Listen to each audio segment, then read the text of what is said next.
Valverde is out. Real Madrid want Werner, Arsenal to keep Lacazette, Liverpool reject a loan offer and a transfer roundup. All coming up in the next few minutes as I'm your host, Matt Froelich. You are the Onefootballers and this is the Daily News. First off, Barcelona fans, finally the day has come. It's what you've all been waiting for, and Néstor Valverde is gone. He is out of there and Quique Setién is the replacement manager. Now, it's fair to say the manager wasn't exactly the first choice on Barcelona's list. They spoke to Ronald Koeman, they spoke to Xavi and they spoke to Mauricio Pochettino. But finally, they've gone with a man who led Betis to 6th place and to qualification for the Europa League. This, though, is by far and away the biggest job he has.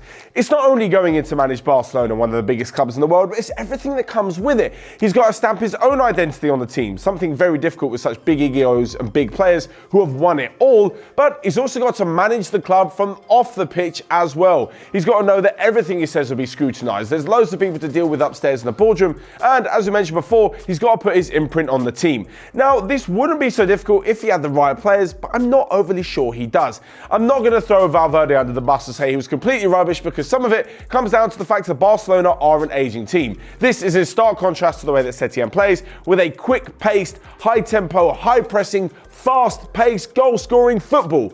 This, of course, is what all Barcelona fans want to see, especially from Valverde's side. He did, after all, win back-to-back La Liga titles, but it was just in the way they were playing that really upset most of the fans. Setién, though, well, he's got a difficult task on his hands because he's got the likes of Sergio Busquets, who is aging, Gerard Piqué as well, Jordi Alba, even Lionel Messi, Luis Suarez is out for the rest of the season.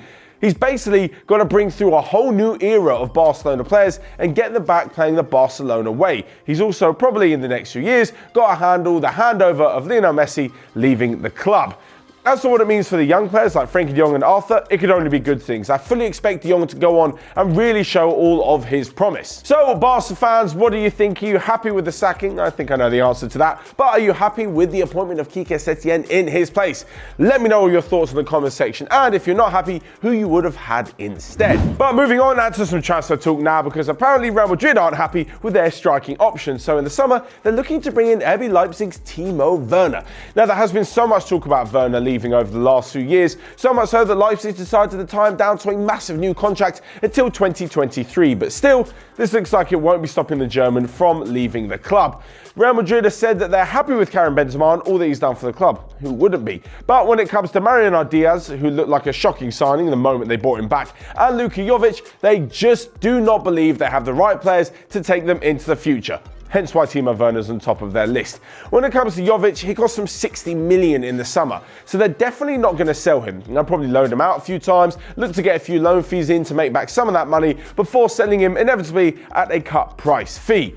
The thing is, though, with Timo Werner in the team, he's literally going to be the future of goal-getting at the Bernabeu, meaning that Jovic literally isn't going to have a future at the club. He may as well cut his losses now and hopefully kickstart his career.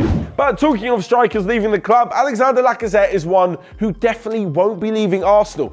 I saw this news story that apparently Atletico Madrid, if they can't get Edison Cavani in, are looking at Lacazette from Arsenal and want to offer a swap deal with Thomas Lemar. Don't get me wrong, Diego Simeone and everyone at Atletico, that sounds like a great deal. You've got a want-away winger who you clearly don't want, and you've got Alexander Lacazette, a top striker. But there is no way in hell Arsenal are accepting this deal. First of all, they've only got him and Aubameyang up front. Okay, Martinelli looks like a good youth prospect, as does Eddie Nketiah, but both of them could be facing loan spells away. Aubameyang also entering his 30s, a few years older than Lacazette. Well, they could cash in and make a fair bit of money from him. So why on earth would they get rid of Lacazette, a top quality striker, for a winger who they're not so sure about, couldn't cut it in La Liga, and may end up being a flop in the Premier League? They're already dealing with a semi-flop in Nicolas Pepe at the moment. Yeah, sure, Lemar did want to go to Arsenal. Arsenal did want Lemar about 3 years ago. I just can't see this transfer deal happening, and the fact I've given so much time to it in the Daily News is starting to irritate me. Anyway, moving on to our next news story, and it's the fact that Liverpool have plainly rejected a bid from Roma for Xherdan Shaqiri. That will be a loan deal towards the end of the season. In the last few days, Nicolo Zaniolo has undergone surgery on the ACL that he damaged in their defeat to Juventus, and while it looks like he'll be out for a few months, they obviously want to cover for him.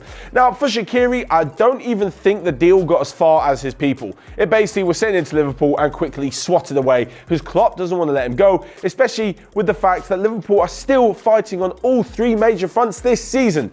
They're miles ahead in the Premier League. You can probably win it without Shaqiri. The FA Cup is obviously a difficult one, as they found out last season. And as for the Champions League, yes, they are aiming to reach their third final in a row and win back-to-back titles, but it is by no means easy. It's the Champions League after all. At the moment, Shaqiri forms a nice little backup front three behind the likes of Salah, Mane and Firmino. He, along with Origi and Minamino, really are the other choice for Liverpool. And as I said, with so many competitions coming up, there are going to be minutes for Shaqiri. Despite this, if he actually looked at his career and wanted to make anything of it, he probably would move on, especially at the end of the season.